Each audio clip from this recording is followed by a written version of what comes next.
Noticentro 1, CMI. Buenas noches, comienzan las noticias. Inicialmente les presentamos una síntesis de las 3 noticias más importantes del día en Colombia. Una juez ordenó mantener la ley de garantías. La juez tercera administrativa de Bogotá ordenó que no se aplique la eliminación de la ley de garantías que ordenó el Congreso en el proyecto de presupuesto que aún no ha sido sancionado. Ampliaremos esta noticia a las 9 de la noche.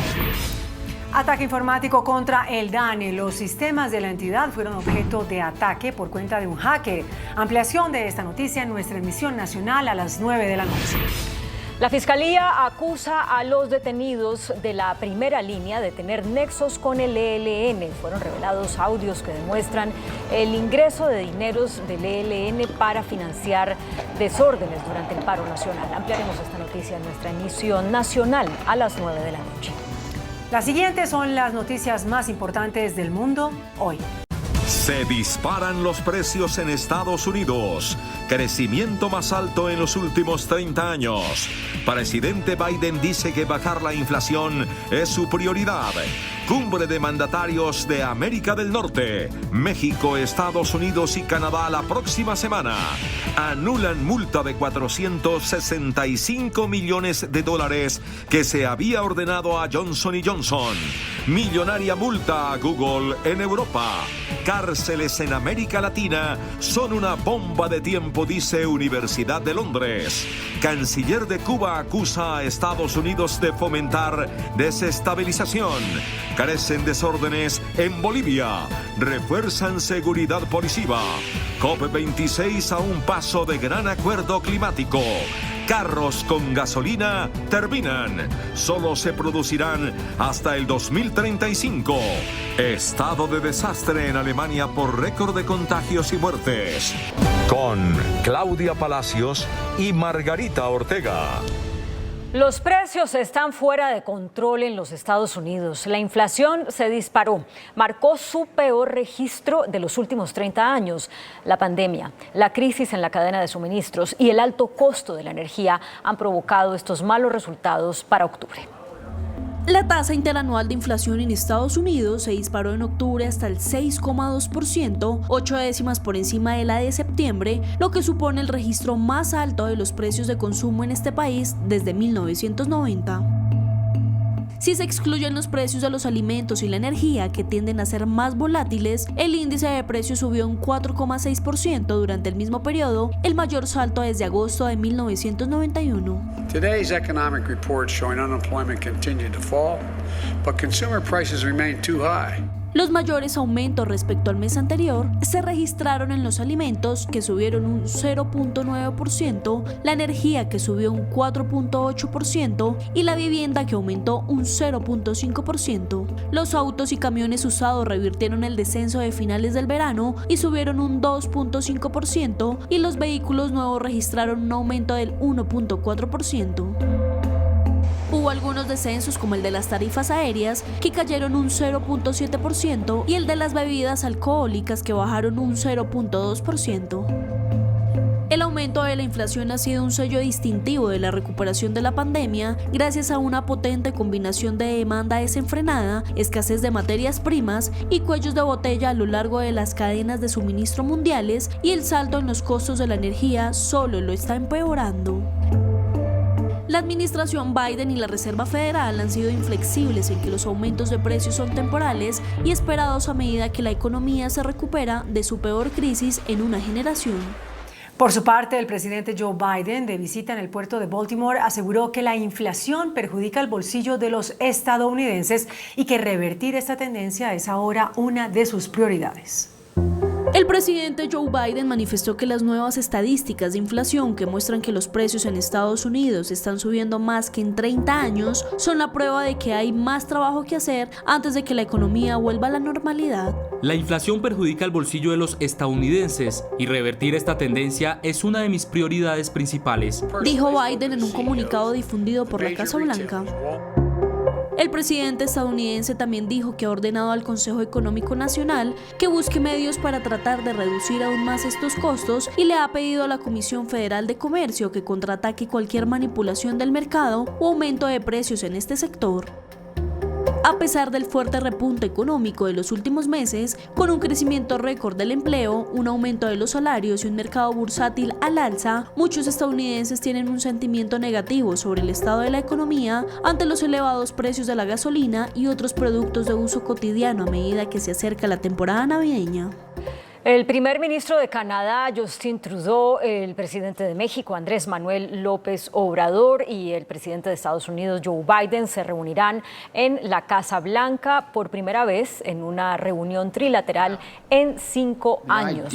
Esta reunión se llevará a cabo el 18 de noviembre. La Casa Blanca confirmó que hablarán de migración, seguridad de fronteras, lucha contra el COVID y competitividad de la región. Estas cumbres trilaterales de los países de Norteamérica solían llevarse a cabo cada 2 años, pero fueron canceladas durante la presidencia de Donald Trump.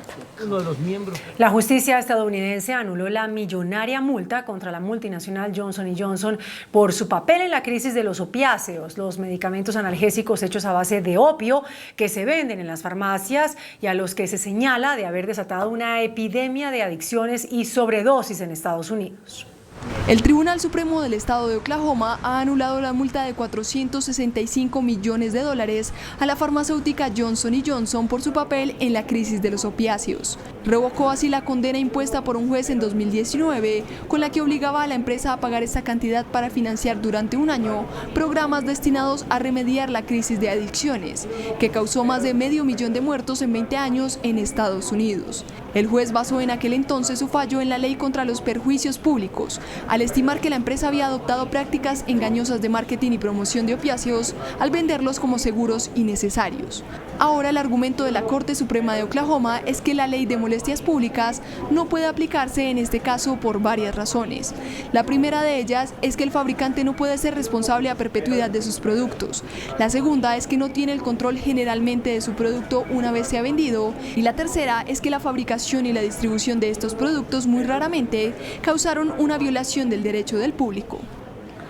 La Unión Europea ratificó la multa de $2.800 millones a Google por abuso de posición dominante en el viejo continente.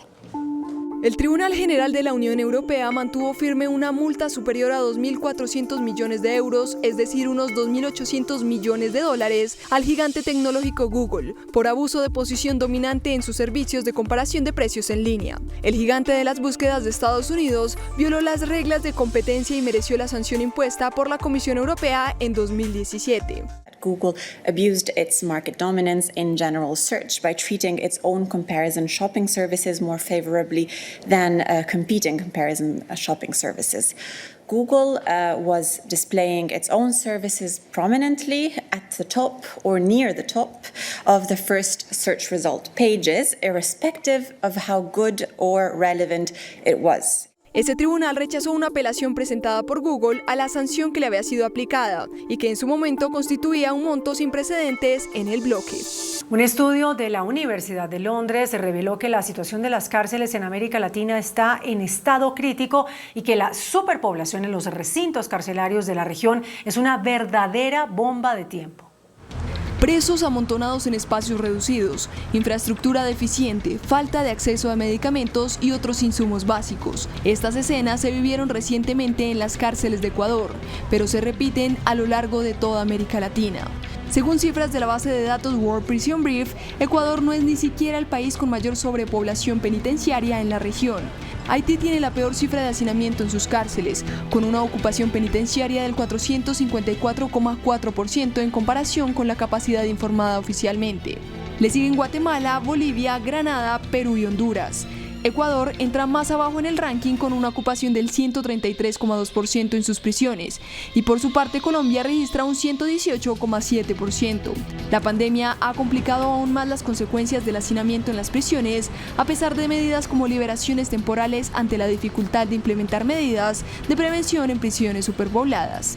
Además, con el objetivo de evitar la propagación del COVID-19, algunas cárceles limitaron el tiempo de recreación, las oportunidades de trabajo y los derechos de visita, todos componentes esenciales de los programas de rehabilitación. Aumenta la tensión entre Estados Unidos y Cuba por las marchas que ha convocado la oposición en la isla para este 15 de noviembre. Hoy el gobierno de La Habana acusó a Washington de querer desestabilizar toda esta situación. El canciller de Cuba, Bruno Rodríguez, acusó al gobierno de Estados Unidos de promover condiciones de desestabilización interna en la isla al alentar la marcha convocada por opositores para el próximo 15 de noviembre. Los grupos privados que se han establecido en la plataforma de Facebook no solo realizan actividades ilegales desde el punto de vista del derecho internacional, del derecho nacional en los propios Estados Unidos de América y en otras naciones desde donde operan en violación de las leyes cubanas. La población saldrá de nuevo a las calles el 15 de noviembre en una marcha cívica organizada por el Proyecto Archipiélago para seguir reclamando responsabilidades por la grave crisis política, social y económica que vive el país y que se ha agravado con la pandemia. Sin embargo, la mayoría es consciente de que las autoridades están haciendo lo posible para tratar de reprimir esta movilización con el bloqueo de redes sociales y otro tipo de comunicaciones a través de la empresa de telecomunicaciones de Cuba para evitar que se puedan compartir testimonios gráficos. Por su parte, la Relatoría de Libertad de Expresión de las Naciones Unidas expresaron su preocupación por la entrada en vigencia de una nueva ley que regula exhaustivamente las telecomunicaciones y el uso de las tecnologías de información y comunicación, ya que manifiesta que esto permitiría que se limite la libertad de expresión, de reunión y de asociación de manera subjetiva y con claras intenciones políticas. Cabe recordar que en Cuba además no existen los medios de comunicación privados y todos están regulados o manejados por el Estado, lo que convierte a las redes y a Internet en el único lugar donde los ciudadanos pueden informarse y expresarse. La OEA inauguró su Asamblea General en medio de un contexto convulso después de que el presidente nicaragüense Daniel Ortega se perpetuara en el poder tras unas elecciones que el mismo secretario Luis Almagro tildó de ilegítimas, pidiendo tomar medidas ante la clara violación de la Carta Democrática. Cancilleres y jefes de delegación de 36 países que conforman la OEA dieron inicio a la 51ª Asamblea General del organismo hemisférico con temas cruciales para la región. Durante la primera jornada, la cita se centró en la escasez de vacunas, la recuperación económica en medio de la pandemia y agilizar mecanismos de cooperación para hacer frente al cambio climático. Sin embargo, el encuentro se da en medio del fuerte rechazo al resultado de las presidenciales en Nicaragua, unas cuestionadas elecciones en las que se impuso Daniel Ortega sin ningún tipo de rival y que fueron tildadas por el propio secretario Luis Almagro de ilegítimas, quien llamó a tomar medidas ante la clara violación de la Carta Democrática. Mientras los delegados de la Unión Europea en la Asamblea rechazaron la farsa electoral en Nicaragua e instaron a la OEA a que refuerce mecanismos de defensa de la democracia en la región. Y aumenta la tensión en Bolivia. En el tercer día de la huelga general, el gobierno ordenó redoblar la presencia de la policía en las calles mientras aumentan los desórdenes. Máxima tensión en Bolivia. El gobierno de Luis Arce ordenó el envío de más policías a las calles tras los enfrentamientos que dejaron una persona muerta y al menos 15 detenidas en el segundo día de movilizaciones y protestas. El Ejecutivo envió más de 200 policías adicionales a Santa Cruz. El comando departamental afirmó que serían trasladados a las localidades de Montero y San José de Chiquitos para respaldar las acciones de desbloqueo a las carreteras. La policía y grupos afines al oficialismo boliviano intervinieron con violencia en los bloqueos callejeros instalados en regiones como Santa Cruz, Cochabamba, Tarija y Potosí.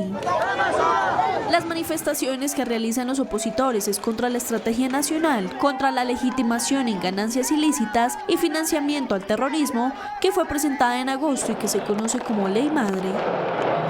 Esa ley impone ajustes a la economía y medidas contra la informalidad y sus detractores consideran que el gobierno lo que busca es imponer un totalitarismo económico que afecta al pueblo.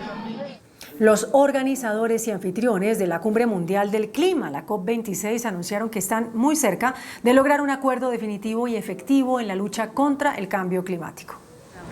Este es el primer borrador de acuerdo difundido por la presidencia británica de la cumbre climática COP26, en el que expresa preocupación por los daños ya ocasionados al planeta e insta a los países ricos a elevar su ayuda para la adaptación de los países en desarrollo. Of course, text will change and evolve as countries begin to engage on the details, but our shared commitment to accelerate action this decade must be unwavering. And science must be our compass. And this should spur us towards consensus. El texto reafirma el objetivo global a largo plazo de mantener el aumento de la temperatura media por debajo de los 2 grados centígrados sobre niveles preindustriales y a esforzarse para limitarlo a 1,5 grados centígrados, aunque reconocen que en este segundo caso el impacto del cambio climático sería mucho más bajo. Además, urgen a la reducción de gases contaminantes en un 45% para 2030 respecto a los niveles de 2010. Al mismo tiempo, la COP26 lamenta que todavía no se ha cumplido el objetivo de los países desarrollados de movilizar $100.000 millones anuales a partir de 2020 y enfatiza en la necesidad de que haya un apoyo significativamente superior. Esto se suma al compromiso adquirido por 77 países de eliminar el uso y producción de carbón de forma gradual, por ser el combustible fósil más contaminante que alimenta el cambio climático. Pero por su parte, Estados Unidos y China sorprendieron hoy con el anuncio de un acuerdo para trabajar conjuntamente contra el cambio climático de cara a alcanzar las metas de reducción de contaminación establecidas en el Acuerdo de París. Las potencias responsables del 40% de las emisiones de gases de efecto invernadero en todo el mundo y que habían sido un gran punto de distensión en la COP26, alcanzaron un sorpresivo acuerdo que le dio un inesperado impulso a la recta final de la cumbre. Estados Unidos y China se comprometieron a trabajar juntos ante el cambio climático en sectores como el transporte, la energía y la industria. The United States and China have no shortage of differences, but on climate, cooperation is the only way to get this job done. This is not a discretionary thing, frankly. This is science. It's math and physics that dictate the road that we have to travel. Los representantes de ambas potencias admitieron que hay una brecha entre los esfuerzos actuales y el objetivo de evitar que las temperaturas a final de siglo suban más de 2 grados. Es por ello que se comprometieron a trabajar para finalizar el código de reglas del Acuerdo de París de 2015. También en la COP26, 30 países y los principales fabricantes de automóviles en el mundo acordaron hoy que los carros que funcionan con gasolina desaparecerán en el 2035. Uno de los momentos más esperados en la cumbre del clima que se celebra en Glasgow es un acuerdo voluntario pero amplio para acabar con los vehículos de combustión a más tardar en 2040. Una treintena de países, 11 empresas fabricantes de automóviles y 27 propietarios de flotas y empresas de movilidad compartida han acordado apoyar una transición acelerada hacia los vehículos de cero emisiones. El objetivo es poner fin a los carros de gasolina y diésel que serían eliminados y sustituidos por vehículos de cero emisiones para 2035. A pesar de que entre los firmantes del acuerdo no se encuentran potencias como Estados Unidos, China y Rusia, lo que plantea interrogantes sobre su eficacia, sí se unieron grandes fabricantes como Ford, Jaguar Land Rover, General Motors, Mercedes-Benz, Volvo y EVD.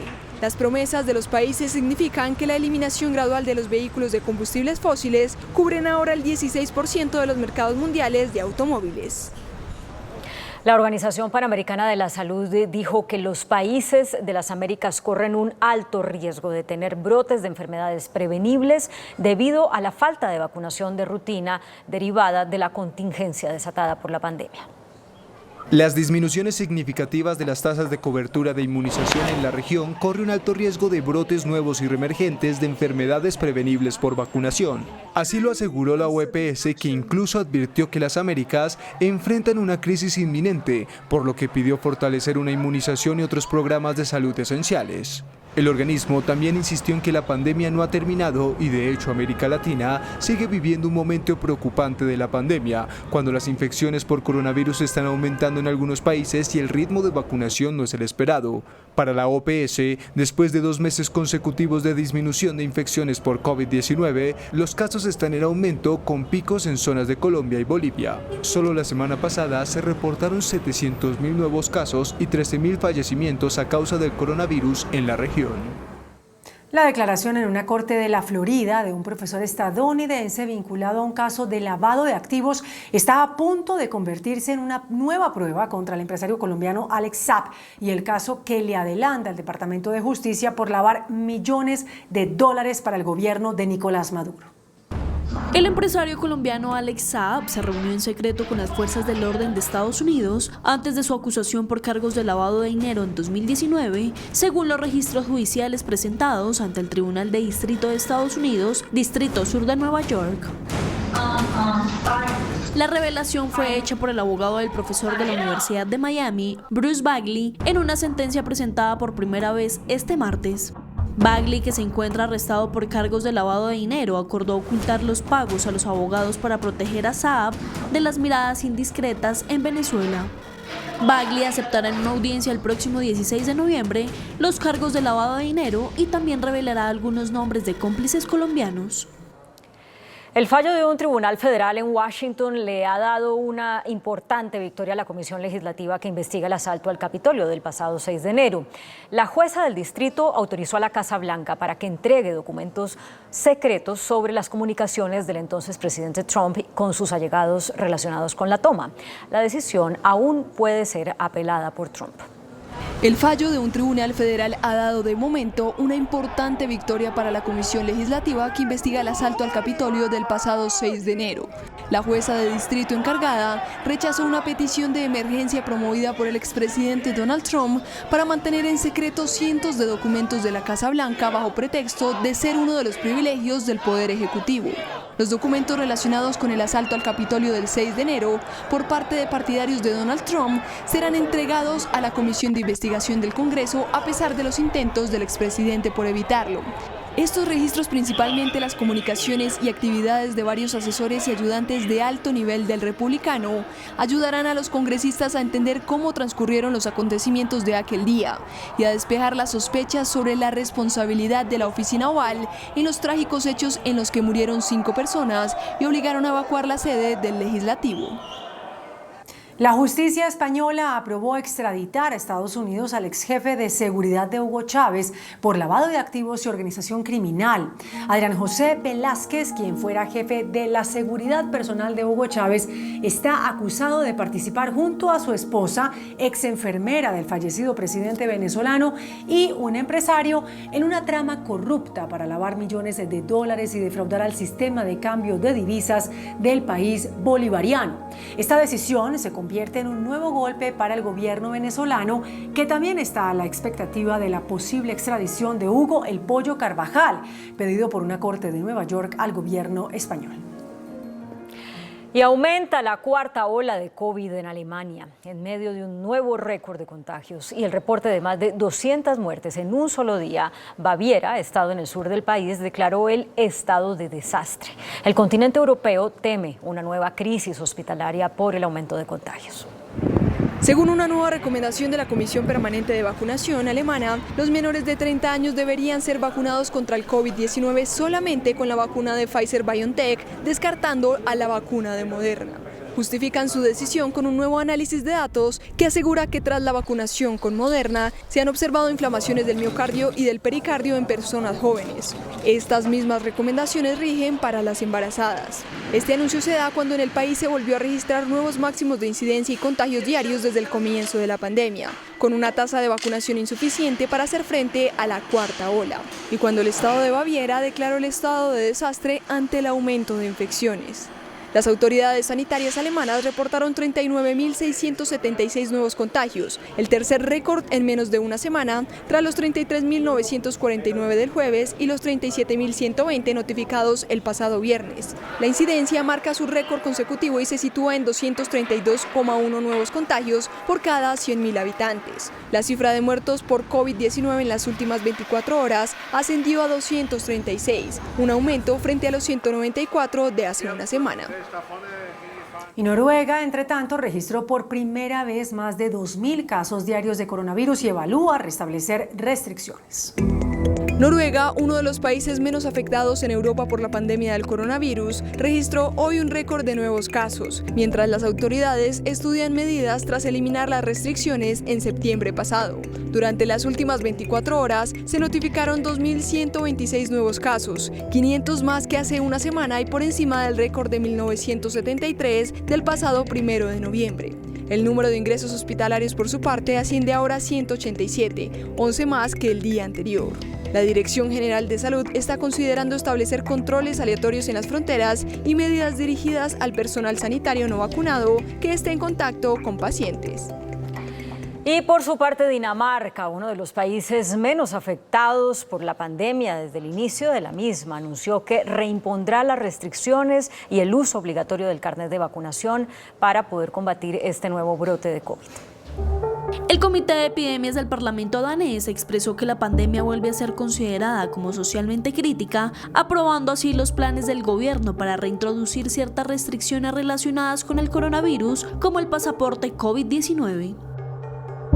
De este modo, se faculta al gobierno a adoptar medidas para frenar la propagación del coronavirus sin tener que solicitar la aprobación del Parlamento. El ministro de Economía de Dinamarca, Simon Kollerup, anunció que a partir del viernes habrá que volver a mostrar el pasaporte COVID-19 al acudir a restaurantes o clubes.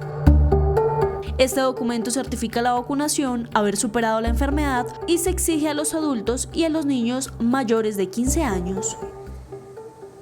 El alto representante de la Unión Europea para Asuntos Exteriores, Josep Borrell, aseguró que Europa está en peligro y que no lo sabe, al tiempo que propuso la creación de una fuerza militar de reacción rápida antes de 2025 para responder a crisis humanitarias, migratorias y geopolíticas como la que se presenta en este momento entre Polonia y Bielorrusia. Josep Borrell, el vicepresidente de la Comisión Europea y máximo responsable de la diplomacia del bloque comunitario, concluyó el borrador de la llamada Brújula Estratégica, un documento que aspira a forjar una posición común sobre las amenazas geopolíticas que afrontan los 27 y que plantea como primer paso la creación de una fuerza militar de emergencia antes de 2025. Everybody has seen the images of groups of people, let's call them migrants, escorted by armed Belarusian security forces towards the borders of the European Union member states with the aim to force irregular entries. Borrell criticó con dureza la instrumentalización de la migración por parte del presidente bielorruso Alexander Lukashenko. The situation can become worse and the images can be still more shocking. It's clear that the Belarusian authorities are using human beings as a tool for political purposes. Y en plena discusión en Europa sobre si hay que financiar la construcción de muros y alambradas, Borrell definió como una crisis humanitaria la situación en la frontera de Polonia y Bielorrusia, pidiendo abrir un corredor humanitario para los migrantes atrapados en esa zona. Y cientos de migrantes fueron rescatados de un barco pesquero que encalló frente a las costas de Sicilia, en el sur de Italia. El barco, que quedó varado en la noche, transportaba más de 390 migrantes indocumentados provenientes del norte de África. La Guardia Costera tuvo que realizar varias maniobras para poder acceder a la embarcación, que estaba a punto de voltearse en medio del oleaje. Las personas rescatadas fueron trasladadas a un refugio donde tratan de resolver su situación migratoria. Más de 57.000 migrantes han desembarcado en Italia desde principios de año. Esto es casi el doble de los registrados en 2020.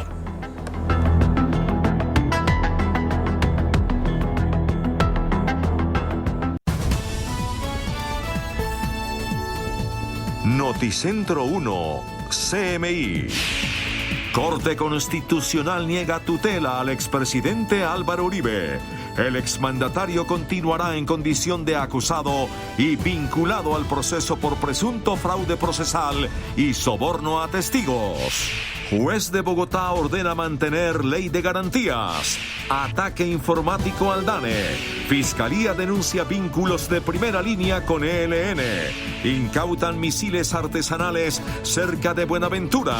Abatido otro jefe de disidencias de las FARC. Paro en oficinas de registro en el país. Chalecos antibalas usados en asalto en Medellín habían sido entregados a la policía. Escoltas amenazan con paro. Irán responde a declaración de ministro de Defensa. Dramático informe. Solo 55% de los colegios cumplen con estándares de salud y bienestar. Inundaciones en Bogotá por fuertes aguaceros de hoy. Crece cada día inseguridad en Bogotá. Liberan menor secuestrada por su padrastro. Gigantesca protesta de motos esta noche en Bogotá. Afectados puertos del país por crisis mundial de contenedores. Comercio sufre reducción de inventarios. Exportadores denuncian sobrecostos del 500%. Con Claudia Palacios y Margarita Ortega. Bienvenidos a nuestra segunda hora de noticias. Atención, la Corte Constitucional acaba de negar la acción de tutela con la que el expresidente Álvaro Uribe Vélez pretendía tumbar su condición de acusado o imputado en el caso que se le sigue por presunto fraude procesal y por soborno a testigos. Ana María Cuesta, buenas noches. Detalles de la decisión.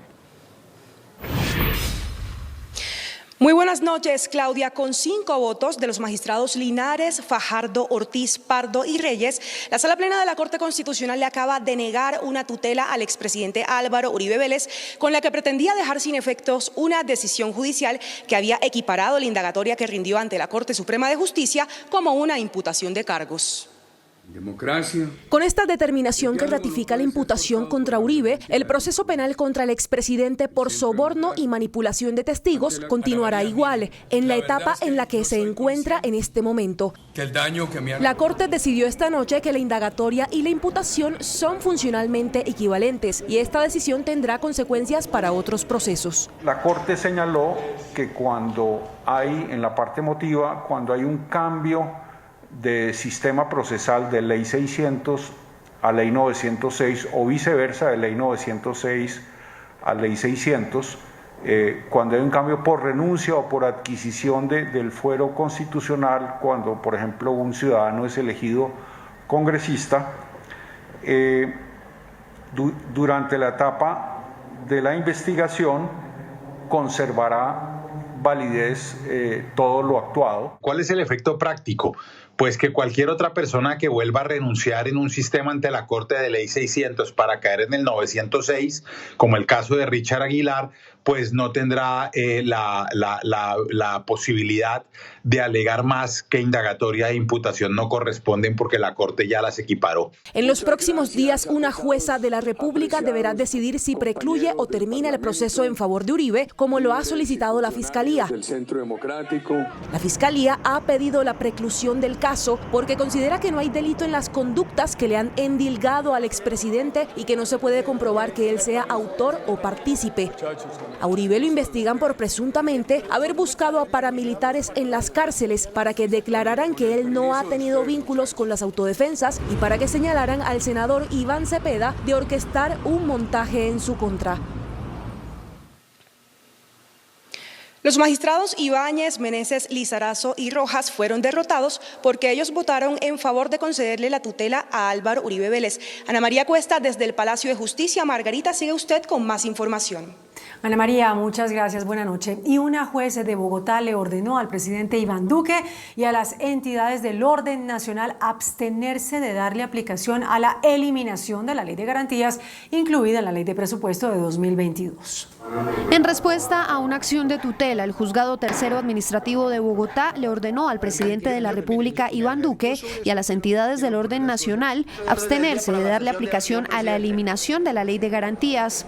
El juzgado tuvo en consideración que la modificación a una ley estatutaria, como lo es la ley de garantías, debe hacerse a través de una ley de la misma naturaleza y no a través de una ley ordinaria, como se hizo en este caso. Así lo señaló Miguel Ángel Bravo, autor de la tutela. Estaban desconociendo la misma Constitución y al pretender a través de una ley ordinaria modificar una ley estatutaria que es de mayor rango. ¿Por qué inconstitucional? Porque la ley estatutaria necesita un examen previo de la Corte Constitucional para entrar en vigencia, examen que para este caso no se hizo. En esta misma decisión, la juez fijó un plazo de 30 días hábiles para que el ciudadano que interpuso la tutela o cualquier otro interesado formule una demanda de inconstitucionalidad ante la Corte Constitucional para que ésta se pronuncie al respecto. En ese sentido, es importante aclarar que la juez no impide que el presidente sancione el proyecto del presupuesto general. Por el contrario, señala que estos 30 días hábiles correrán una vez sea sancionada la ley y que la medida solo aplica para los artículos que eliminaron la ley de garantías. Otro aspecto a tener en cuenta es que la vacancia judicial comienza a mediados de diciembre y estos días no cuentan dentro del plazo de los 30 días, por lo que con esta decisión, este año la ley de garantías seguirá vigente, a menos que, tras una impugnación, un juez en segunda instancia la revoque. El fallo del juez que ordenó suspender la reforma a la Ley de Garantías originó, por supuesto, controversia en el Congreso de la República. Es improcedente porque, primero, la ley no existe. Es un proyecto de ley que cumplió con el trámite legislativo, pero no ha sido sancionada por el señor presidente de la República. Y, en segundo lugar, la ley es muy clara cuando dice cuándo procede o no una tutela. Y es improcedente la tutela cuando se trata de actos de carácter general como una ley. Si usted va a derogar una ley estatutaria, debe de hacerlo por intermedio de otra estatutaria, no en la forma tan chambona como lo hicieron aquí con una ley ordinaria.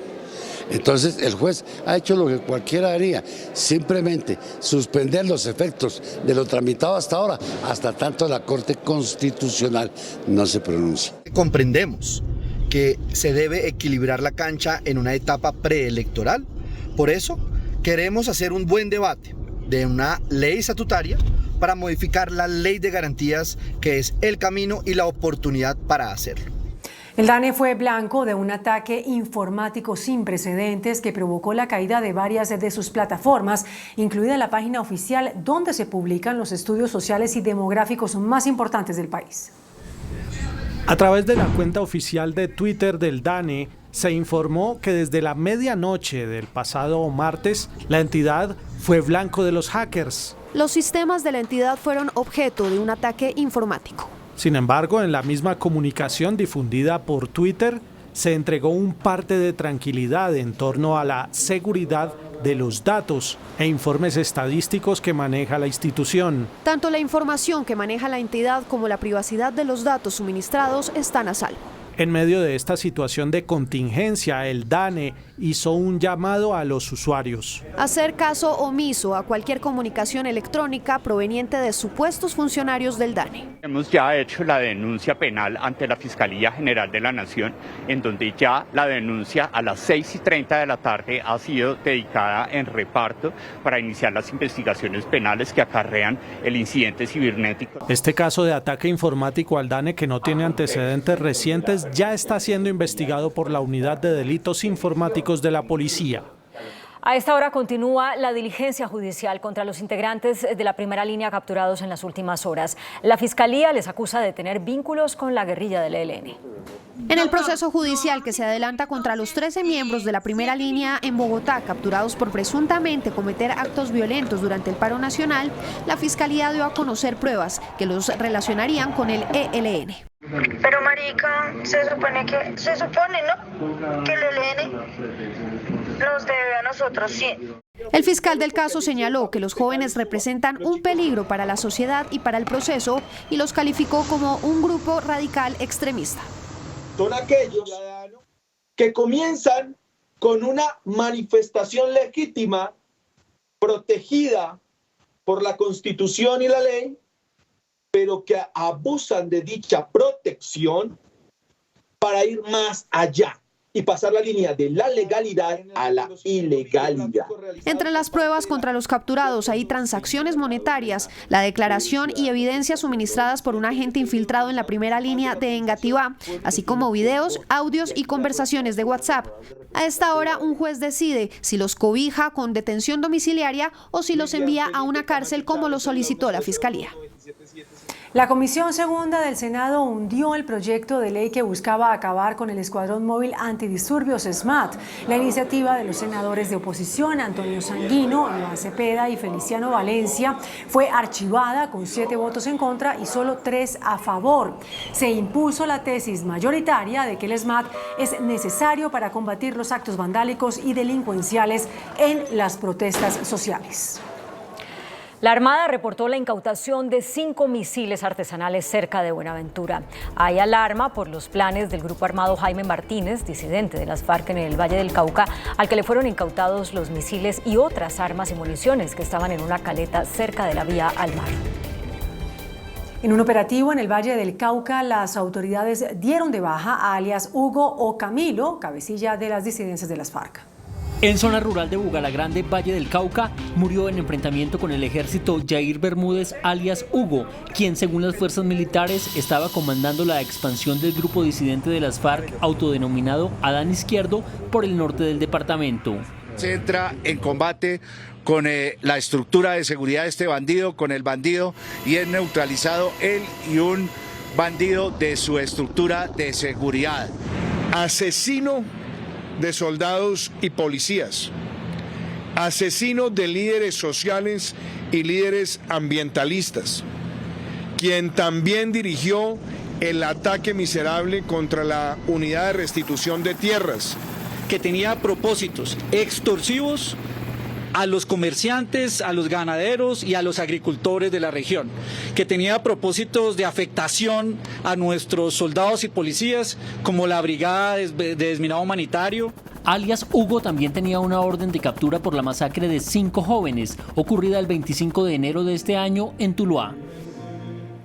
En las oficinas de registro de instrumentos públicos hay cientos de trámites represados. Las empresas de construcción son las más perjudicadas.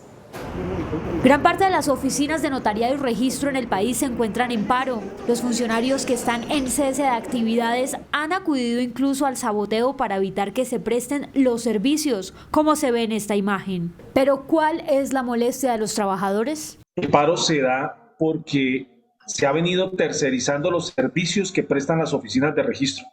Inicialmente fueron los certificados de tradición y libertad y las consultas de índice, que se tercerizaron y se dieron en concesión a unas firmas privadas, algunas de ellas de familias muy poderosas en este país, que compran los certificados a 13.000 pesos y se los venden al ciudadano a un valor entre 22.000, 25.000 y en algunas regiones también más de 30.000 pesos. Lo cierto es que la crisis que atraviesan estas oficinas han generado grandes problemas. Uno de los sectores más afectados es el de la construcción. Ya son 9 días de cese de actividades que equivalen a frenar la inversión por 1.8 billones de pesos en vivienda nueva y ponen en riesgo el acceso efectivo de cerca de 9.000 hogares a su vivienda formal. Los chalecos blindados que usaron los ladrones en un asalto en Medellín fueron recibidos a satisfacción por la policía en 2012. La entidad que era la responsable de darlos de baja, esta empresa se contrató para destruirlos y estaba en liquidación. Los chalecos que terminaron en manos de los atracadores en Medellín fueron entregados y recibidos a satisfacción por la Policía Metropolitana de Bogotá. Estas actas oficiales demuestran que la policía recibió 960 chalecos antibalas, elementos que entraron a la bodega de la institución el 21 de diciembre del 2012 con visto bueno del almacenista.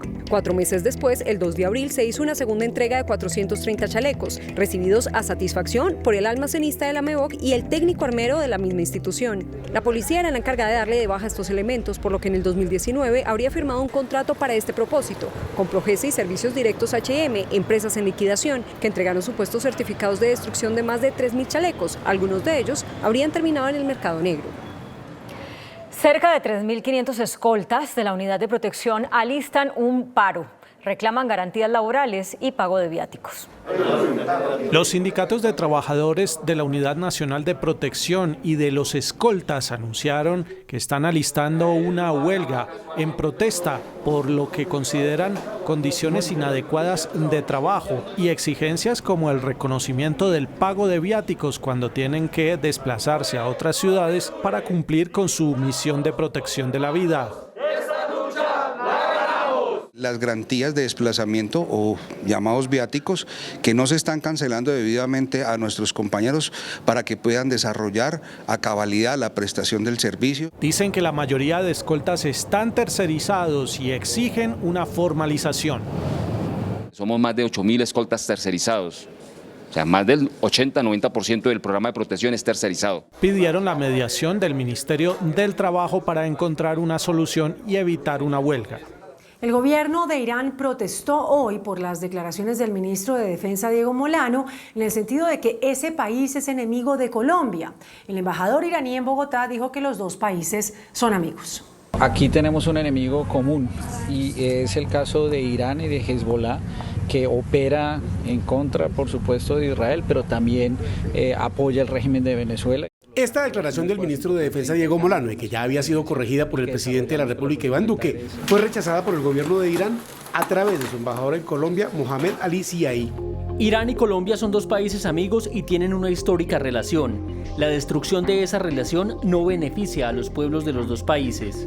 Por medio de su cuenta de Twitter, la embajada de Irán en Colombia manifestó además que es falso que tenga un comercio de armas avanzadas entre Irán y Venezuela. Y agregó que las relaciones de Irán y Venezuela se han formado en el marco del derecho internacional y están creciendo. Estas relaciones no son una amenaza para ningún país, incluyendo a los países de América Latina. No se descarta que el gobierno de Irán presente una carta de protesta por las declaraciones del ministro Diego Molano. Colombia está lejos de tener colegios con bienestar. Solo el 55% de los centros educativos del país cumple con los estándares de salud y bienestar escolar. Así lo revela la encuesta Wellbeing, en la que participaron 1.373 establecimientos educativos de todo el país. ¿Eso qué significa? Que tenemos un gran camino por recorrer. Todavía estamos muy atrás en garantizar que los colegios sean los entornos más seguros, saludables y protectores para las niñas, niños y adolescentes. Casi 10 millones de niñas y adolescentes que están en educación básica, preescolar básica y media en el país. La encuesta revela impresentables deficiencias en agua potable, saneamiento e higiene. Según el estudio, el 41% de los colegios no tienen agua potable. 57% de los colegios oficiales no cuentan con agua potable permanente y 71% en el área rural. Finalmente, la encuesta revela que solo el 54% de los colegios cumple con las medidas para enfrentar las consecuencias del COVID-19. Y entre tanto, por tercer día consecutivo aumentaron los contagios por COVID-19 en Colombia. Las muertes se redujeron. Suben los contagios y bajan las muertes por COVID-19 en el país. Este miércoles el Ministerio de Salud confirmó que otras 2.461 personas se infectaron de COVID-19. Los casos activos suben a 12.397.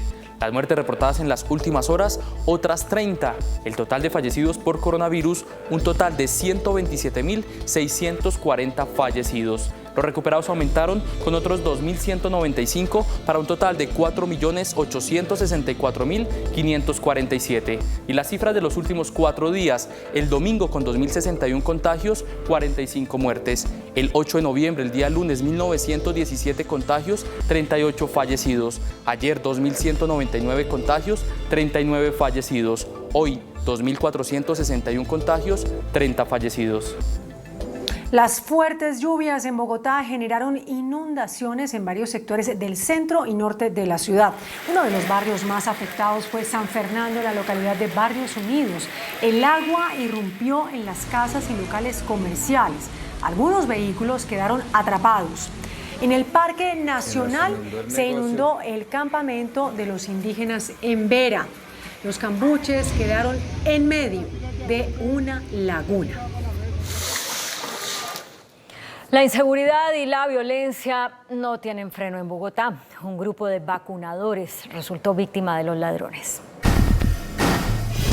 En una bodega de confecciones ubicada en el barrio Ricaurte, en la localidad de Los Mártires, se presentó un millonario robo. En videos de seguridad quedó registrado el momento exacto en el que una banda de 12 ladrones que se movilizan en un vehículo color blanco robó una caja fuerte con 750 millones de pesos. Una puerta que teníamos con una cadena gruesa y un candado de seguridad, la violentaron, ingresaron a las oficinas y se fueron directamente a donde estaba ubicada la caja fuerte.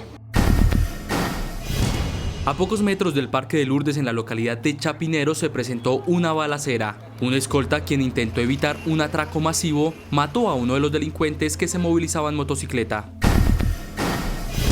En la localidad de Engativá, en el barrio Unir, delincuentes en bicicleta robaron a funcionarios de la Secretaría de Salud que realizaban trabajo de campo incentivando la vacunación.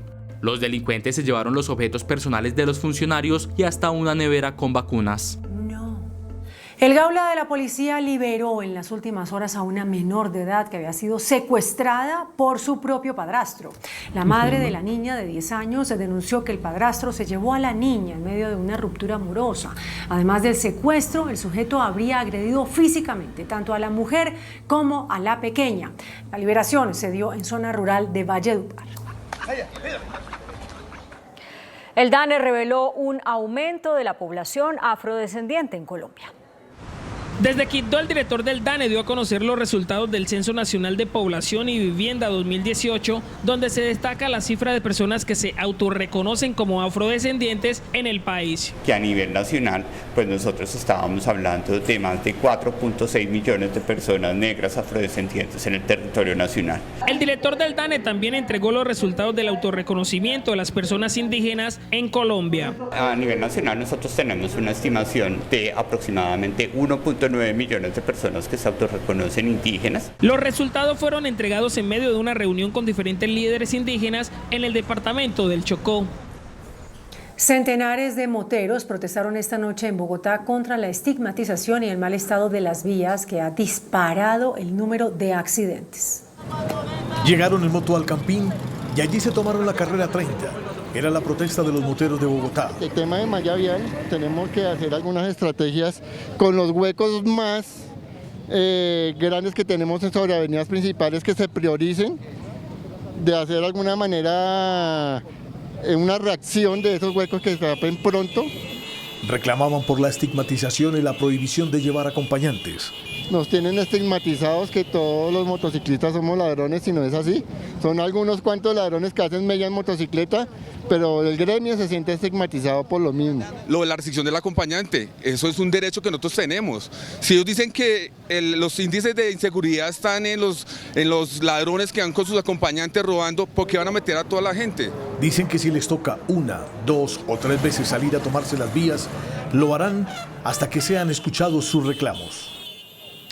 Se conocen las primeras reacciones a la decisión de la Corte Constitucional de negar la tutela al expresidente Álvaro Uribe, con la que este buscaba tumbar la calidad de acusado en el proceso que se adelanta en su contra.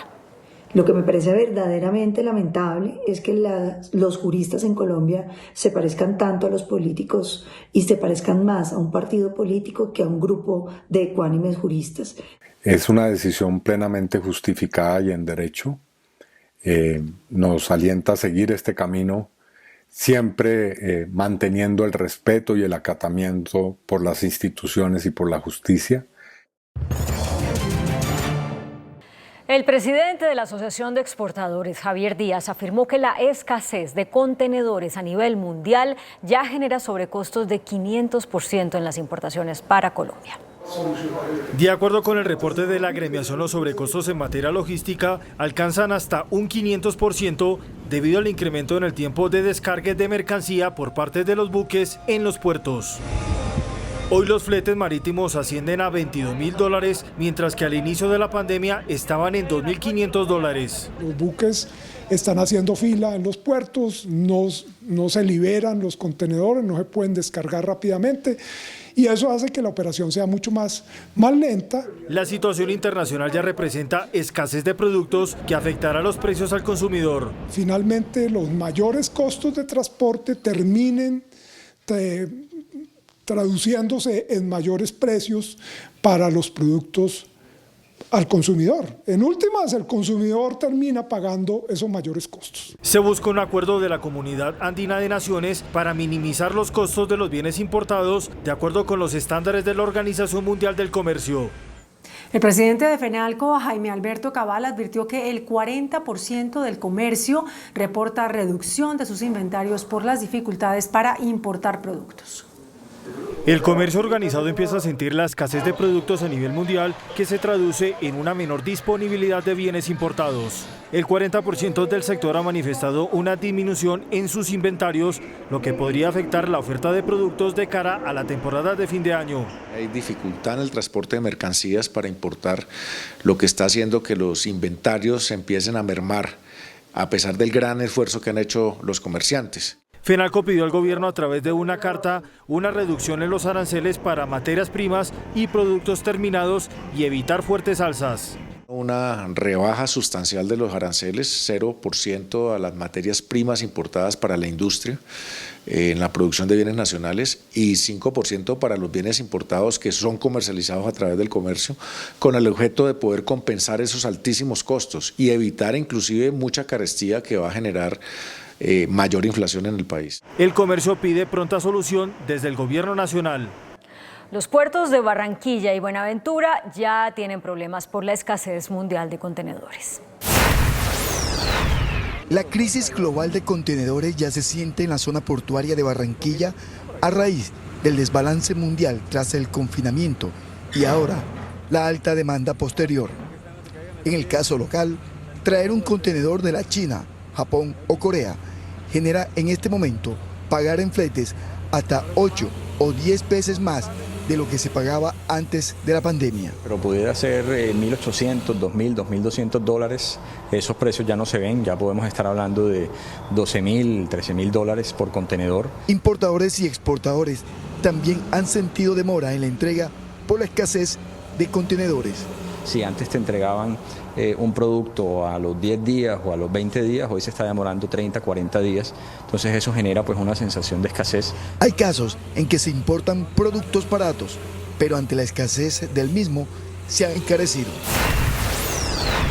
La denominada crisis mundial de contenedores ya está pasando su cuenta de cobro en las operaciones portuarias en Buenaventura, donde están llegando menos motonaves y menos mercancías, afectando a todos los miembros de la cadena logística. Están llegando menos motonaves, menos recaladas de buques al puerto, y eso está afectando de manera directa lo que es la ocupación de los terminales, la ocupación de las empresas que prestan servicios portuarios y por ende la ocupación de mano de obra de aquellas personas que viven y que atienden los servicios portuarios y marítimos en esta ciudad.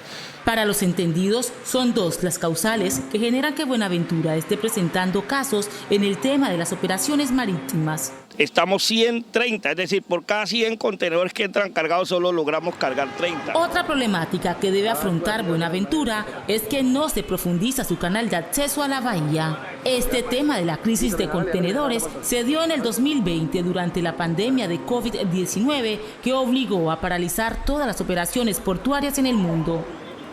El índice de capitalización de la bolsa, que mide el comportamiento de las 20 principales acciones, cerró a la baja. El informe bursátil. El índice selectivo MSCI Colcap de la Bolsa de Valores de Colombia bajó 1,37% a 1.365 puntos. La acción del Grupo Éxito fue la que más subió, con una valorización de 0,35% a 11.540 pesos. La acción de Enca fue la que más bajó, con una pérdida de 7,48% a 23 pesos con 50 centavos. La acción más negociada de la jornada fue la de Ecopetrol, al movilizar más de 35.000 millones de pesos, con una variación negativa de 1,94% a 2.880 pesos. La DIAN reveló que al cierre de octubre el recaudo de impuestos superó los 142 billones de pesos. Según el reporte entregado por el director de la DIAN, Lisandro Junco, mientras en el 2020 durante los primeros 10 meses se recaudaron 121 billones de pesos, en el mismo periodo del 2021 la cifra ascendió a 142 billones de pesos, un aumento del 17%. Si llevamos un cumplimiento de la meta de 104.3%, lo que evidencia que Colombia va en el camino correcto y aportándole al crecimiento y a la reactivación de nuestra economía.